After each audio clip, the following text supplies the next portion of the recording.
अस्सलाम वालेकुम। आज इस वीडियो में हम चैप्टर 10 डिस्कस करते हैं, ठीक है, जो है द फंडामेंटल ऑफ लीनियर और मैट्रिक्स अलजेब्रा। ये तो जो समरी दी हुई है, ठीक है, हम डायरेक्ट डेफिनेशन से स्टार्ट कर देते हैं।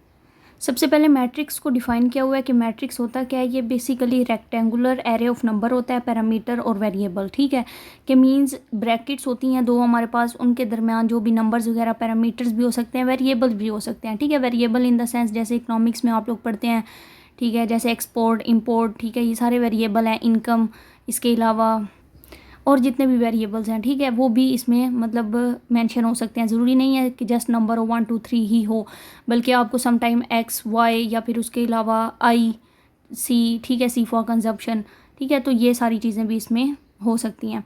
Each of which has a carefully order place with in the matrix, और इन सब का एक प्रॉपर ऑर्डर होता है। ऑर्डर इन द सेंस होता है कि उसको मतलब प्रॉपर रो एंड कॉलम में लिखा होता है। उसके बाद है, या फिर ये है कि ऑर्डर इस सेंस में भी हो सकता है 2 by 2 का ऑर्डर, 3 by 3 का ऑर्डर, ठीक है, कि अगर 2 रो हैं तो 2 ही कॉलम होंगे, 3 रो हैं तो 3 ही कॉलम होंगे। ऐसा नहीं होगा कि 2 रो हों और हमारे पास 0 कॉलम हो, ठीक है, ऐसा हो ही नहीं सकता। तो इसलिए अगर मतलब हमारे पास सम टाइम 2 रो हैं तो कॉलम ज़्यादा भी हो सकते हैं, ठीक है, 2 रो हैं तो 2 कॉलम भी हो सकते हैं, ठीक है, 0 वाला मीन्स कोई चांस नहीं है। उसके बाद है the number parameters are refer to are elements of the matrix, ठीक है। यहाँ पर आप देख लें कि ये फॉर एग्जांपल हमारे पास एक मैट्रिक्स बना हुआ है, ठीक है, इसके अंदर ये जो A11 A12 A13 लिखा हुआ है, ये सारे क्या हैं, ये एलिमेंट्स कहलाते हैं, ठीक है। उसके बाद है the numbers in a horizontal line are called rows, ठीक है, जो हॉरिजॉन्टल होते हैं वो रोज कहलाती हैं, ठीक है। ये आप देख सकते हैं, ये A11 A12 A13 ये सारी रो में आएगी, ठीक है, ये एक रो है। इसी तरह A21 A22 A23 ये दूसरी रो है। इसी तरह A31 32 33 ये तीसरी रो है, ठीक है। इस तरह वो बात कर रहे हैं कि मतलब हमारे पास जो रो हैं वो हॉरिजॉन्टल में होती हैं और जो कॉलम है वो वर्टिकल में होता है। वर्टिकल किस तरह होती है कि जैसे अब A11 A21 A31, ठीक है, यहाँ पे अगर ब्रैकेट क्लोज हो जाए तो ये हमारे पास कॉलम बन जाएगा। ब्रैकेट ना भी क्लोज हो, लेकिन यह है कि हमें पता चल रहा है कि ये वर्टिकल में है, तो इसको आपने माइंड में रखना है। अच्छा, ये एक ना स्टोरी की तरह है, आपने ये चीज़ माइंड में रखनी है कि मतलब मिक्स नहीं करनी चीज़ें। जैसे अब हमने सबसे पहले मैट्रिक्स पढ़ा है, ठीक है, मैट्रिक्स के बाद हमने कहा है कि उसके अंदर जो नंबर्स वगैरह या रोज़ सॉरी जो वेरिएबल्स होते हैं उसको भी मतलब हम कह रहे हैं कि ऑर्डर में होता है वो। इसके अलावा वो जो नंबर्स होते हैं उनको हम मतलब एलिमेंट्स कहते हैं, ठीक है। फिर इसी तरह जो मतलब हॉरिजॉन्टल में होती हैं वो रोज़ कहलाती हैं, जो वर्टिकल में होती हैं वो कॉलम कहलाता है। नंबर को मतलब नंबर ऑफ़ रोज़ को हम मीन्स नंबर ऑफ़ रोज़ को हम R से रिप्रेजेंट करते हैं, कॉलम को हम C से रिप्रेजेंट करते हैं। ये उसकी मतलब डिनोशंस आ गई, ठीक है। उसके बाद हमारे पास वो कह रहे हैं कि रो को जब हम कॉलम से मल्टीप्लाई करते हैं तो वो हमारे पास मतलब मैट्रिक्स की डायमेंशन को शो करता है, ठीक है। उसके बाद क्या है, और इसको रीड आउट करने का क्या तरीका है कि R/C, ठीक है, मतलब रो मल्टीप्लाई बाय कॉलम को हम क्या कह रहे हैं कि ये डायमेंशन को शो करता है, और इसको बोलने का तरीका क्या है, रो बाय कॉलम, ठीक है। अब रो फॉर एग्जांपल 2 हैं, कॉलम हमारे पास 3 है, तो हम पढ़ेंगे 2/3 मैट्रिक्स है। इसी तरह रो हमारे पास 1 है, कॉलम हमारे पास 1 है, तो हम कहते हैं ये 1/1 मैट्रिक्स है, ठीक है। The row number always proceed the column numbers in a square matrix, the number of rows equal to the number of columns. अब वो स्क्वायर मैट्रिक्स की डेफिनेशन बता रहे हैं कि जहाँ ऐसा मैट्रिक्स जिसमें रो और कॉलम की तादाद इक्वल हो, 2 ही रो हो 2 ही कॉलम हो, तो उसको हम क्या कहते हैं कि ये स्क्वायर मैट्रिक्स कहलाता है, ठीक है, उसका नाम है। If the matrix is composed of a single column such that its dimension are R multiply by 1, वही बात होगी कि अगर किसी मैट्रिक्स के अंदर कॉलम जस्ट एक है, ठीक है, सिंगल कॉलम है, तो उसको हम कहते हैं R मल्टीप्लाई बाय 1। वही ऊपर बात के रो मल्टीप्लाई बाय 1 उसको हम कॉलम वेक्टर कहते हैं। मीन्स कोई भी ऐसा मैट्रिक्स जिसमें कॉलम एक हो उसको हम कॉलम वेक्टर कहते हैं, और कोई भी ऐसा मैट्रिक्स जिसमें एक रो हो उसको हम रो वेक्टर कहते हैं, ठीक है। उसके बाद a matrix which convert the row of A to column and the column of A to row is called the transpose of A and is design by A। ऊपर इसका साइन आप लिख सकते हैं, T भी लिख सकते हैं, और आई थिंक इसको हम पढ़ लेते हैं, बार पढ़ लेते हैं या डैश पढ़ लेते हैं, ठीक है। बार तो और चीज़ होती है, डैश आप पढ़ सकते हैं। कि मतलब कोई भी ऐसा मैट्रिक्स जिसकी रो को हम कॉलम में चेंज करते हैं या फिर कॉलम को रो में चेंज करते हैं, उसको हम कहते हैं कि ये इस मैट्रिक्स का ट्रांसपोज है। ट्रांसपोज इन द सेंस होता है फॉर एग्जांपल आपको एक मैट्रिक्स दे दिया गया है, ठीक है, आप ने उसके जो जितने भी कॉलम है उसको रो बना देना है, ठीक है, उसको रो वाली वैल्यू में लिख देना है, तो उसको हम कहते हैं कि ये हमारे पास ट्रांसपोज मैट्रिक्स है। और उसकी डिनोशन आपने याद कर लेनी है, A* आप कह लें या फिर डैश कह लें, और उसके बाद AT से भी आप रिप्रेजेंट कर सकते हैं। उसके बाद ये एग्जांपल है, ये आप ख़ुद देख लीजिएगा तो ज़्यादा बेस्ट है, क्योंकि ये सारी वही चीज़ें हैं जो ऊपर मैंने आपको बता दी हैं, तो वो अगेन एंड अगेन करने से रिपीट ही होगी। बाकी अगर कोई क्वेश्चन होता है इसमें से तो बेशक आप पूछ लीजिएगा। उसके बाद है addition and subtraction of matrix. ठीक है, इसमें अगर हम देखें एडिशन एंड सब्ट्रैक्शन में, तो एडिशन ज़ाहिरी बात है, ए मैट्रिक को बी मैट्रिक्स में जब हम प्लस करते हैं उसको एडिशन कह देते हैं। इस तरह ए मैट्रिक्स में से बी की जो एलिमेंट्स हैं उनको माइनस करते हैं तो वो हमारे पास सब्ट्रैक्शन मैट्रिक्स कहलाएगा। ठीक है, अब यहाँ पर हम इसकी एग्जांपल देख लेते हैं कि ए मैट्रिक हमारे पास है, ठीक है, जिसकी वैल्यू दी गई है, इसी तरह बी मैट्रिक्स भी दिया गया है। ठीक है, अब हमने इसको एडिशन करनी है, प्लस करना है या सम करना है। ठीक है, 3/3 का ये मैट्रिक्स है, मीन 3 ही रो हैं, 3 ही कॉलम है। अब आपने जो ए कॉलम का फर्स्ट मतलब एलिमेंट होगा ना, उसको बी कॉलम के फर्स्ट एलिमेंट से प्लस करना है। ये स्टेप्स के भी मार्क्स होते हैं, तो इसलिए आपने डायरेक्ट नहीं कर देना। सबसे पहले आपने इसको इस फॉर्म में, ये जो थर्ड फॉर्म है, इस तरह लिखना है। ठीक है, इसके बाद जब आप इनको प्लस आउट करेंगे तो फिर ये हमारे पास फाइनल आंसर आ जाएगा। बहुत ईजी वे है ये, तो प्लस माइनस वाला है जस्ट, लेकिन यह है कि इसके मेथड को आपने अंडरस्टैंड करना है। इसी तरह सब्ट्रैक्शन का देख लें तो सी एंड डी है, 2/2 का मैट्रिक्स है ये। ठीक है, 4 में से 1 माइनस करेंगे, इसी तरह 9 में 7 और स्टेप वाइज करते जाएंगे तो वो आपका बन जाएगा पार्ट नेक्स्ट। ओके जी, उसके बाद इक्वल के साइड पे आपने ये, जैसे अब एक मैट्रिक्स का नाम एस था, दूसरे का नाम डी था, तो ये S+D इस तरह की चीज़ें भी आपने मिस नहीं करनी, वरना आपके मार्क्स कट हो जाते हैं। देन है स्केलर मैट्रिक्स। स्केलर मैट्रिक्स कौन सा होता है? If matrix algebra simple number such as 12 - 4 0.07 is called a scalar matrix. ठीक है, ये कुछ ऐसे नंबर्स होते हैं, अब ये 3 उन्होंने यहाँ पर स्पेसिफिक कर दिए हैं कि इनको हम कहते हैं कि ये स्केलर मैट्रिक्स कहलाते हैं। Multiplication of a matrix by a number or scalar involves multiplication of every element of the matrix by the number. The process is called scalar multiplication because it scales the matrix up or down according to the size of the number. Means इसमें आपको एक number दे दिया जाता है, ठीक है, उस number से आपने मैट्रिक्स के अंदर जितनी भी वैल्यूज़ होती हैं ना मल्टीप्लाई करना होता है। जैसे अब यहाँ पर उन्होंने एग्जांपल में बता दिया है k = 8। 8 से आपने मतलब सबसे पहले तो इसकी डायमेंशन भी बता दिया है, 3/2 का मैट्रिक्स है ये। ठीक है, और उसके बाद मतलब उन्होंने ये भी चीज़ बता दी है कि 8 उन्होंने नंबर असाइन किया था, उस 8 को आपने अंदर जितनी भी वैल्यूज़ हैं 1 by 1 मल्टीप्लाई करना है तो ऑटोमेटिकली आपका आंसर आ जाएगा। इसके बाद है vector multiplication of a row vector A by a column vector B requires as a precondition that each vector has precisely the same number of elements। ठीक है, अच्छा, हम इसको स्टडी आउट नहीं करते क्योंकि स्टडी करने से ना या फिर मतलब इस तरह पढ़ने से ज़ाहिर बात है टाइम ज़्यादा लग रहा है, तो जस्ट आपको कंसेप्ट देना है मैंने फ़िलहाल। वेक्टर मल्टीप्लिकेशन में होता जस्ट ये है कि आपको जो एक कॉलम है, ठीक है, या सॉरी एक मैट्रिक्स है, वो मतलब कॉलम वेक्टर की सूरत में मिला होता है और दूसरा जो है वो रो वेक्टर की सूरत में होता है। ठीक है, मींस एक में कॉलम जस्ट सिंगल होता है और दूसरे में रो जस्ट सिंगल होती है। ठीक है, और उनको आपने मल्टीप्लाई करना होता है। जस्ट उसको मल्टीप्लाई करने का मेथड सिंपल यही है कि जैसे अब ए मैट्रिक्स है, उसमें 4 है, उसको मल्टीप्लाई बाय 12 से किया, 7 को 1 से किया, 2 को 5 से किया, 9 को 6 से किया। ठीक है, तो ये हमारे पास वेक्टर मल्टीप्लिकेशन होती है कि अगर हमारे पास सिंगल रो या सिंगल कॉलम हो तो उसको किस तरह डील करना है। देन हमारे पास है मल्टीप्लिकेशन ऑफ मैट्रिक्स। ठीक है, इसमें 2 मैट्रिक्स को बेसिकली हमने मल्टीप्लाई करना होता है, और इसके अलावा इसमें एक मतलब कंपलसरी सिचुएशन ये है कि the number of column in 1, जिसको हम लीड मैट्रिक्स कहेंगे, ठीक है, और equal to the number of rows in two the lag matrix. ठीक है, मींस इन सिंपल वर्ड हम ये कह रहे हैं कि जो कॉलम 1 होगा, जिसको हम नाम दे रहे हैं लीड मैट्रिक्स का, उसके कॉलम इक्वल होने चाहिए number of rows second matrix के, ठीक है, जिसको हम लैग मैट्रिक्स कह रहे हैं।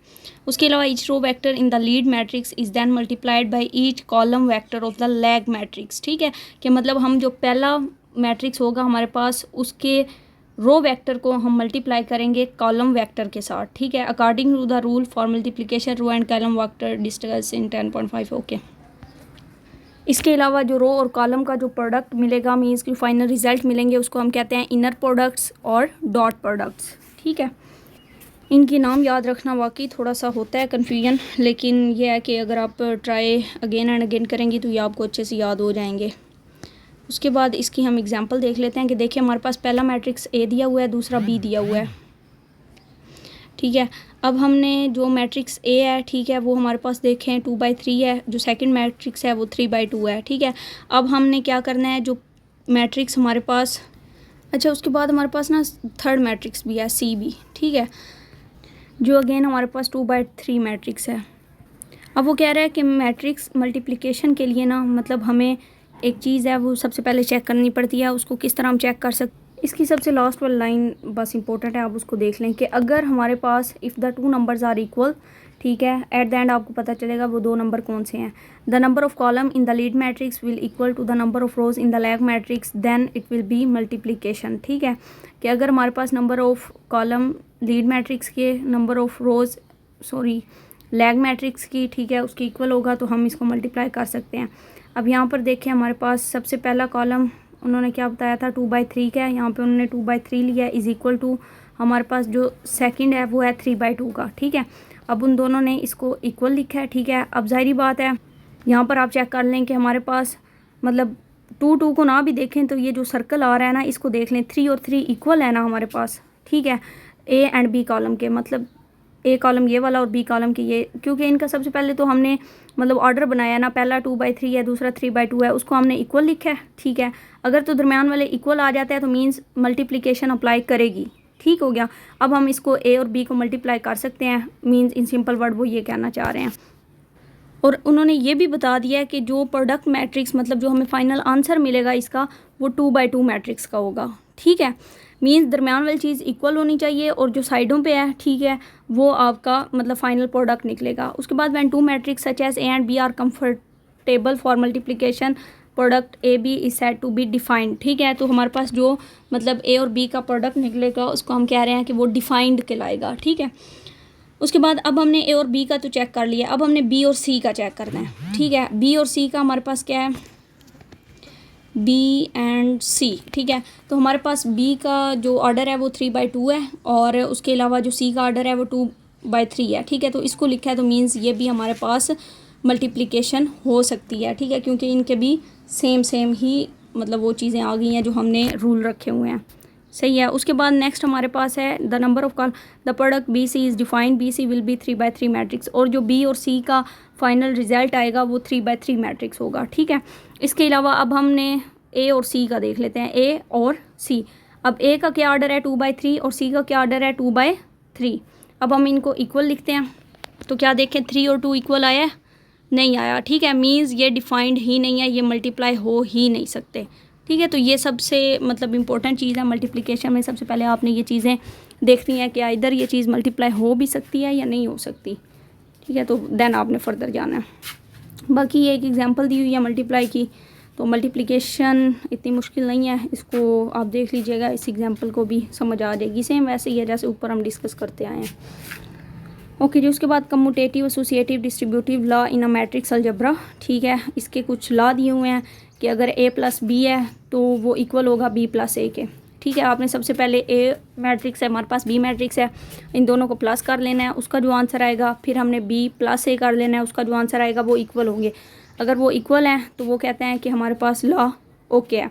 अब इसी तरह एक और उन्होंने एसोसिएटिव लॉ दिया है, ए प्लस बी ब्रैकेट में है plus C is equal to A plus फिर ब्रैकेट में बी प्लस सी है। ठीक है, इसमें वो कह रहे हैं सबसे पहले आपने ब्रैकेट वाले को सॉल्व करना है। ठीक है, ब्रैकेट वाले को सॉल्व करने के बाद उसका जो प्रोडक्ट आएगा, उसका जो फाइनल आंसर आएगा उसको आपने सी में प्लस करना है, और आपका जो फाइनल आंसर आएगा वो इक्वल होना चाहिए। जब आप ये मतलब ठहरे मैं जूम कर दूँ, ये मीन्स ये हमारे पास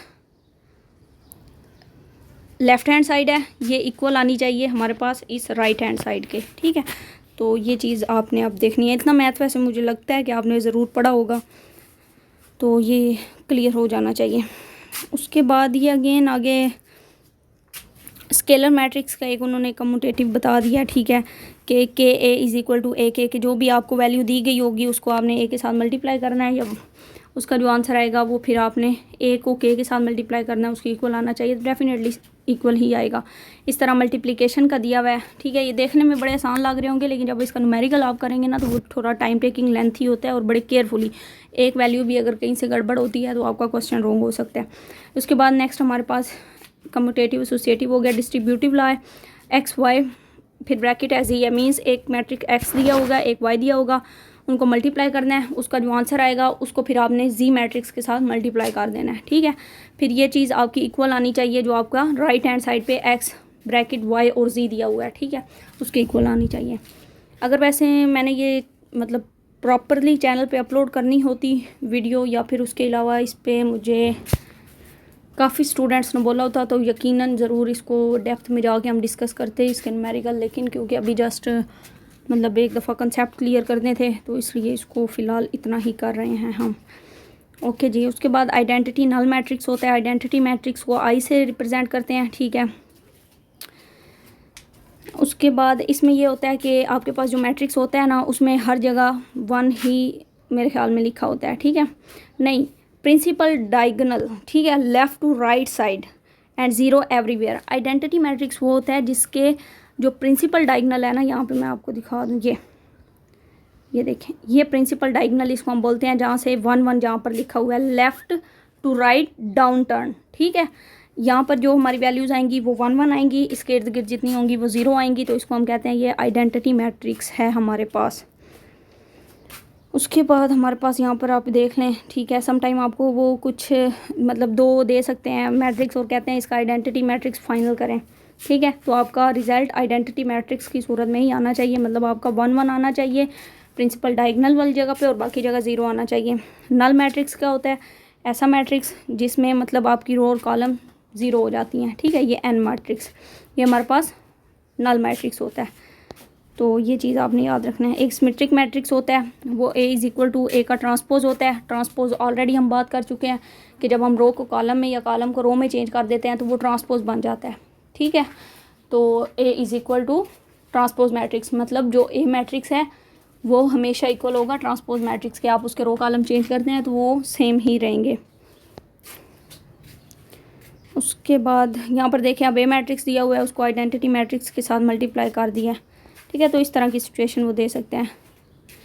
ओके। उसके बाद नेक्स्ट है matrix expression of a system of linear equation, ठीक है। इसमें अब क्या करना होता है, ये एक न्यूमेरिकल है, ठीक है। इसको जस्ट उन्होंने सिचुएशन दे दिया है एक्स इक्वल टू बी। सबसे पहले यहाँ पर ये इस तरह का क्वेश्चन आपको दिया होगा, इसमें से ए मैट्रिक्स आपने अलग करना है, एक्स अलग करना है और बी अलग कर लेना है, ठीक है। बी हमेशा राइट हैंड साइड वाला होगा। उसको अलग करने के बाद अब आपने क्या करना है, आपको जो सिचुएशन दी गई है A X is equal to B आपने करना है। तो डेफिनेटली ए और एक्स की सबसे पहले डायमेंशन चेक करेंगे, आइदर वो मल्टीप्लाई हो भी सकता है या नहीं हो सकता, ठीक है। उसको चेक करने के बाद आपने उसको मल्टीप्लाई कर देना है, और वो कह रहे हैं कि इसका जो मतलब रिज़ल्ट आएगा डेफिनेटली वो बी मैट्रिक्स के इक्वल आएगा। तो अगर वो आ जाता है तो मीन्स आपका क्वेश्चन ओके है। ओके जी, फाइनली जी ये चैप्टर एंड हुआ। आप प्रॉब्लम्स देख लीजिएगा, इसमें कोई क्वेश्चन हो तो भी आप फर्दर पूछ लीजिएगा। Thank you.